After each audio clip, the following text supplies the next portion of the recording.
All right, buckle up, buttercups, because we're diving headfirst into the political popcorn machine. We've got a clip here that's like a political Rorschach test. Everyone sees what they want to see when it comes to America's role in the world, especially when oil dictators and a dash of celebrity scandal are thrown into the mix. Today, we're breaking down the capture of former Venezuelan dictator Nicolás Maduro and the hot takes that followed. From claims of distraction to debates over nation building, this discussion touches on some of the most sensitive nerves in American foreign policy. You know, the kind of stuff that makes Thanksgiving dinner conversations feel like a walk in the park. We're going to pause at 4 key moments to dissect the arguments, call out the questionable logic, and maybe, just maybe, inject a little common sense into the chaos. So grab your favorite beverage, settle in, and let's get into it. Welcome back. Video obtained by Fox News of former Venezuelan dictator Nicolás Maduro in DEA custody there on your screen as he arrived in New York City yesterday evening. Time now to bring in our Sunday panel. USA Today White House correspondent Francesca Chambers, host of The Guy Benson Show on Fox News Radio, Guy Benson, Fox News contributor Richard Fowler, and George Washington University law professor Jonathan Turley. Thanks to all of you. We're going to dive into the politics of all of this. Real quick, Jonathan, I want to ask you from a legal perspective. We just heard the president yesterday, Secretary Rubio yesterday, General Keane laid out now a path looking forward for Venezuela, where if the United States is not in agreement with the interim president, the administration may very well look to remove her from power, as well as a host of other cabinet officials in that country. Can the U.S. really do that? Yes, both practically and legally. When the president says we're going to hand this over, sort of the new Gitmo policy, give it to Marco, because there's a rumor that he's sleeping 3 hours a night. So he has a little bit of He needed there. another job. Another job, right. But the fact is that this is squarely within the previous case of Noriega in terms of the law enforcement aspects. And they really ramped that up by having law enforcement personnel in the extraction team to put him under custody, take him to New York. That seems to be iron-plated, and I don't think Maduro is going to be any more successful than Noriega was. Now, in terms of the aftermath, yeah, presidents are allowed to regime change, to engage in nation building. You can't have a judge that says, I'm not going to allow that. That's within the Article 2 powers of the president. You can object to it. You can say that that's not a policy we should pursue. But absent some countervailing act by Congress, and I'm not even sure they could go very far on that, I think that he's in a good position. It's been done before. Guy, here's Rep. Alexandria Ocasio-Cortez on X yesterday. She writes, this is not about the drugs. If it was, Trump wouldn't have pardoned one of the largest narco traffickers in the world last month. It's about oil and regime change. And they need a trial now to pretend that it isn't, especially to distract from Epstein and skyrocketing healthcare costs. Whoa, hold your horses. AOC comes out swinging, doesn't she? It's about oil and regime change, and they need a trial now to pretend that it isn't, especially to distract from Epstein and skyrocketing healthcare costs. That's a triple threat of cynicism right there. It's almost like a political bingo card of hot button issues. Look, I get it. Skepticism about U.S. foreign policy is healthy. History is littered with interventions that didn't quite go as planned. And yes, oil often factors into geopolitical equations. To deny that would be naive. But to immediately dismiss the arrest of an indicted drug trafficker and dictator as a mere distraction from domestic issues or a cover-up for something else, that's a bit of a stretch, isn't it? It's like saying your neighbor calling the cops on a known criminal is just a distraction from their messy garden. While both might be true on some level, one is a criminal justice issue and the other is, well, a messy garden. Sometimes a duck is just a duck, and a dictator being arrested for drug trafficking is shockingly about drug trafficking and dictatorship. Let's not throw the baby out with the bathwater just to score political points. That is a zinger. What do you say? That's a pitiful response. You should talk to the people of Venezuela or the Venezuelans in New York.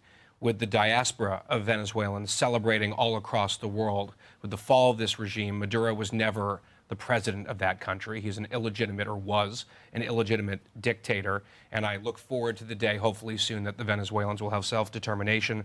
What an achievement by our military, another flawless operation. I think politically, Jillian, the American people are willing to see the military leveraged for overwhelming uses of power, for military strikes and missions like this, so long as they are discreet, limited, and not open-ended nation building and that sort of thing. And we've seen that as a hallmark of Trump foreign policy going back to the previous Trump administration. And of course, we've seen it vis-a-vis Iran and Venezuela here. For the Democrats, it's just bizarre. The Biden-Harris administration offered a $25 million reward leading to the capture and arrest of Nicolás Maduro. And now Democrats seem to be objecting to, and the DNC is fundraising off of, being angry about the arrest of Nicolás Maduro. It is completely incoherent and unserious. We have that email from Ken Martin at the DNC, if we can put it up on our screen for our viewers. Richard, is this whole Venezuela operation, as AOC says, just a distraction from the Epstein files and the healthcare cliff that Republicans face when they come back? I wouldn't go that far, but what I will say, where I agree with Guy, is that, the American people do like swift, accurate military actions. What they don't like is the ideal of nation building. And so I think the question, what Trump sort of left open yesterday in his press conference, is America will run Venezuela, right? And the last time we heard that, while we know this is not Iraq or Afghanistan, was we heard George Bush say they'll greet us as liberators and the oil will pay for it. All right, Richard Fowler brings up some valid historical concerns here, comparing the situation to Iraq and Afghanistan and the infamous oil will pay for it line. And he's right to remind us of those lessons. The American public has a very low tolerance for open-ended nation-building projects. We've been there, done that, got the t-shirt, and it didn't fit. However, there's a crucial distinction to be made. A targeted law enforcement operation to apprehend an indicted leader of a criminal regime is not the same as a full-scale military invasion aimed at regime change and nation building from the ground up. It's like the difference between a SWAT team taking down a drug lord's compound and an entire army occupying a country. Both involve force, but the scope, intent, and public appetite are wildly different. While the echoes of past mistakes are important to acknowledge, we shouldn't let them paralyze us from taking decisive action against genuinely bad actors when the opportunity arises. The question isn't if we'll intervene, but how and why, and whether the intervention is proportionate and achievable. The oil will pay for it argument was a catastrophic miscalculation in Iraq. But let's not let that specific historical trauma overshadow every distinct situation. And we now know both of those statements are not true. So the question for the Trump administration is, how do you do this in a world in which the American people were around for that and they don't want that again? On top of that, did you hear any answers yesterday? No, did not hear any answers on that. And I think the other thing here too is when you think about now this enters our court. Now I think if this was another Justice Department, I would say this is a slam dunk, and I would agree with Jonathan Turley. This Justice Department has some trouble with these blockbuster cases, whether it's Letitia James, whether it's James Comey, whether it's the turkey sandwich hoagie guy here in Washington, D.C., where they couldn't land a misdemeanor case. So now there's a lot of questions on how this administration will handle the aftermath of a perfect operation yesterday, and I think that's why Democrats are asking questions. What do you say to that, Francesca, this idea that there is virtually zero appetite among the U.S. military, among voters, for another foreign war with no end point in sight? In this case, maybe not a war, but, you break it, you buy it. Well, the president has been receiving some pushback from some of his MAGA supporters, including Marjorie Taylor Greene, who is one of his former close allies, as well as other Republicans and Democrats in Congress. But with respect to the foreign war aspect, I mean, we're already in Venezuela now. The question, as we go back to what Richard was saying, there's many open-ended questions. How do they plan to get to this judicious transition? Who is going to run the country in the interim? And going back to the question of the oil, the president says, and administration officials have said that this is, something that American blood, sweat, and tears have went into, and that America should have access to this oil. And here We have it, the elephant in the room that AOC alluded to earlier, the oil. Francesca highlights the administration's sentiment that American blood, sweat, and tears have went into, and that America should have access to this oil. Now, this is where the conversation gets incredibly complex and, frankly, a bit uncomfortable for some. On one hand, there's a pragmatic argument. If American resources, human and financial, are expended to stabilize a region or remove a hostile regime, there's an expectation of some benefit or return. It's the real politic of international relations, whether we like it or not. Nations act in their self-interest, and energy security is a huge one for any major power. But on the other hand, framing it as America should have access to this oil can sound a lot like resource appropriation, which is precisely the kind of rhetoric that fuels accusations of imperialism and exploitation. It raises critical questions: whose blood, whose sweat, whose tears, and access for whom? U.S. companies, the U.S. government, and how much of that wealth actually benefits the Venezuelan people who have suffered under Maduro's regime. This is the kind of statement that, while perhaps economically rational in some circles, needs careful consideration of its ethical implications and how it's perceived globally. It certainly doesn't help counter the "it's all about oil" narrative. Okay, which oil companies are going to go in and rebuild the infrastructure? And then who is that money going to go to? Is it going to go to the American government, those companies? How much of that is going to the Venezuelan people? I think part of the problem with calling regime change and how negative that sounds is that this indictment is going to be a regime change. He was not the only people indicted. There's a slew of Maduro lieutenants still there. Including his wife, apparently. Yes, who are indicted. And so just the enforcement of the law enforcement portion of this is going to end up with regime change because the regime was the criminal enterprise. Jonathan Turley, always bringing the legal mic drop. He cuts through the political noise with a powerful, often overlooked point. Just the enforcement of the law enforcement portion of this is going to end up with regime change because the regime was the criminal enterprise.